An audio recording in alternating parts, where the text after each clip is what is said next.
World Bank? Kan triwulan pertama aja mungkin 5,5 poin atau lebih.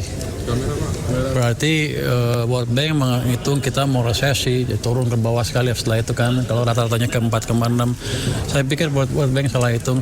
Nah, yang penting begini untuk kita adalah memastikan program-program berjalan dengan baik, sistem keuangan siap untuk mendukung pertumbuhan ekonomi, dan iklim investasi yang membaik.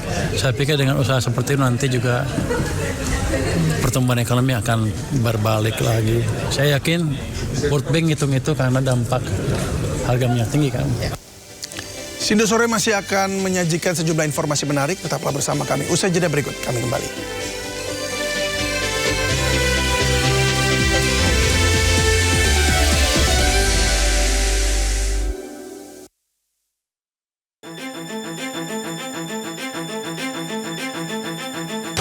Presiden Republik Indonesia Prabowo Subianto berharap pemerintah provinsi hingga Tentara Nasional Indonesia membeli kendaraan berbasis listrik seperti bus dan truk buatan dalam negeri guna mendukung industri nasional.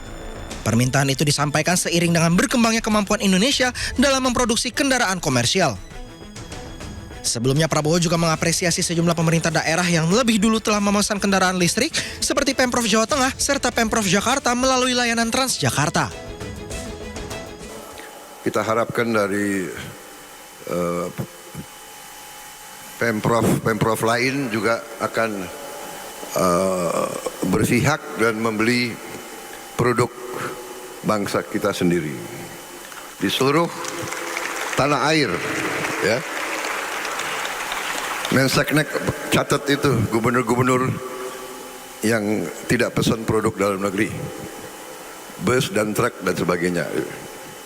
TNI juga suruh beli dalam negeri, ya. Prabowo pun menilai pembangunan industri nasional di sektor otomotif berbasis listrik sejalan dengan upaya mengurangi ketergantungan pada energi fosil dan beralih ke energi lebih ramah lingkungan.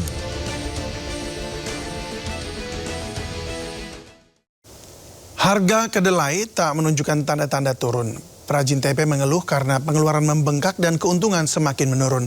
Agar tidak terus merugi, perajin tempe tahu kini memperkecil ukuran.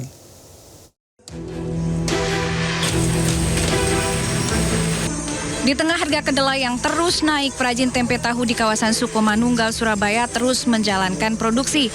Sejak harga kedelai naik menjadi Rp11.000 per kilogram, perajin tempe mengaku mulai gundah karena pengeluaran terus membengkak. Sementara keuntungan juga menipis.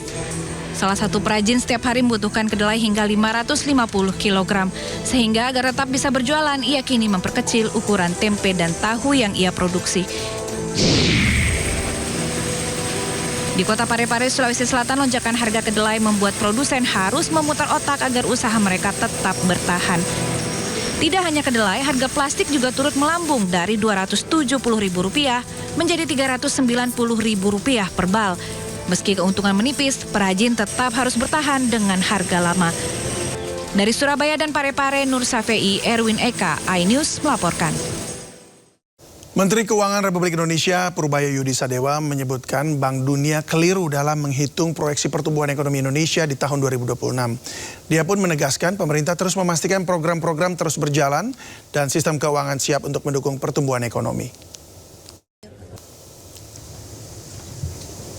Lilik Prisbawono mengisi jabatan Hakim Konstitusi dari unsur Mahkamah Agung. Dan Lilik menegaskan jabatan ini merupakan tanggung jawab besar yang harus dijalankan dengan integritas dan kapasitas yang terus ditingkatkan.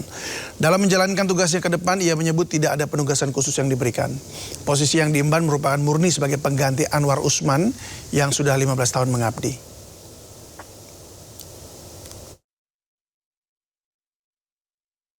Kejaksaan Agung Republik Indonesia hari ini menyerahkan uang hasil penagihan dari denda administratif bidang kehutanan, penanganan tindak pidana korupsi, serta penerimaan setoran pajak total sebesar 11,42 triliun rupiah.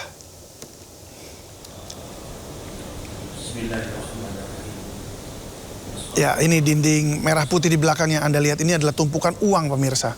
Ini uang hasil penagihan denda administratif yang dilakukan oleh Satgas Penertiban Kawasan Hutan.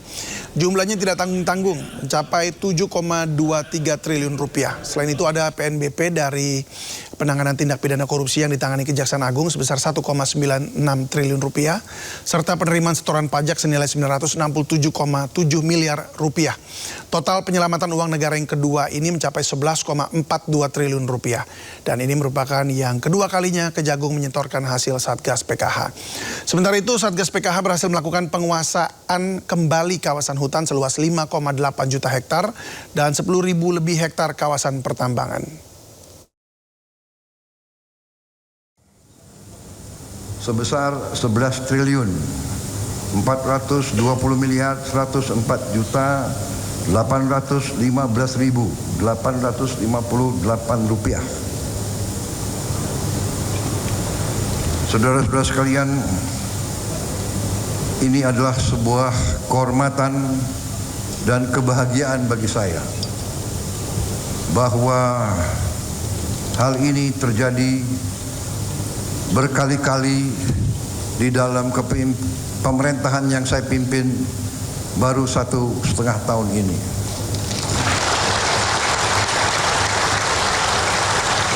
Pada bulan Oktober 2025, kita berhasil menyelamatkan uang negara sebesar 13 triliun 255. Dalam perkara tindak pidana korupsi pemberian fasilitas ekspor crude palm oil dan turunannya. Selang 2 bulan kemudian pada Desember 2025 kita kembali berhasil selamatkan uang 6,625 triliun. Dan hari ini 10 April kita berhasil menyelamatkan 11,420 triliun. Dengan demikian, total uang tunai yang berhasil kita selamatkan sampai hari ini adalah 31,3 triliun rupiah.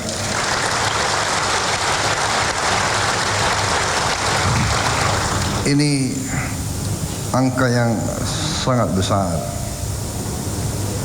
Dengan kalau kita punya bayangan, dengan uang ini kita bisa memperbaiki 34.000 sekolah-sekolah kita di seluruh Indonesia. Saudara-saudara,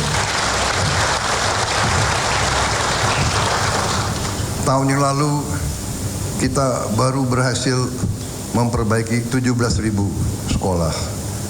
Berarti uang ini bisa 2 kali lipat APBN.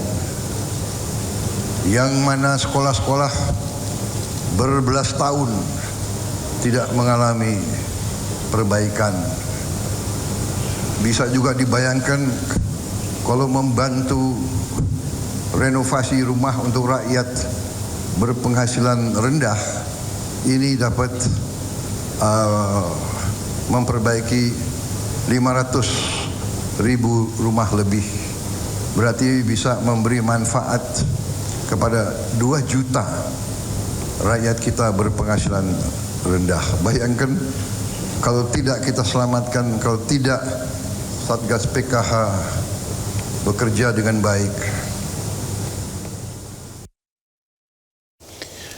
Tim Kejaksaan Tinggi Jakarta menggeledah kantor Kementerian PU. Penggeledahan ini terkait dengan dugaan korupsi pada tahun anggaran 2023-2024.